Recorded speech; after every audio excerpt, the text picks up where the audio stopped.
Dans les eaux de l'océan, sous le soleil brûlant, Bellone hisse ses voiles, fier face au vent. 40 canons grondent au flanc du vieux navire, 40 voix de tonnerre prêtes à tout détruire. Son équipage veille, le sabre dans la main. La France porte son pavillon jusqu'au lointain. Quand l'ennemi paraît dans la brume du matin, Bellone ouvre la route, elle ne craint rien. Ohé, ohé, Bellone frappe, le feu éclate, la mer s'échappe.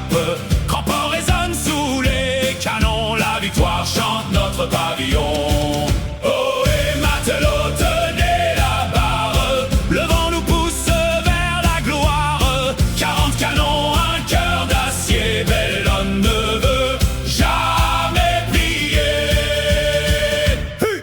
À grand port arrive le jour du combat, la flotte britannique avance pas à pas. 4 frégates ennemies cherchent la victoire, mais Bellone écrit une nouvelle histoire. Les navires français sont pris par les récifs, le passage devient sombre et dangereux. Mais seul dans la bataille, au milieu des tirs, Bellone tient le front, refusant de fuir. Ohé, ohé, Bellone frappe, le feu éclate, la mer s'échappe. Grand port résonne sous les canons, la victoire chante notre pavillon.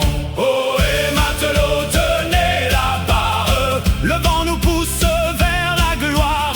40 canons, un cœur d'acier, Bellone ne veut jamais plier.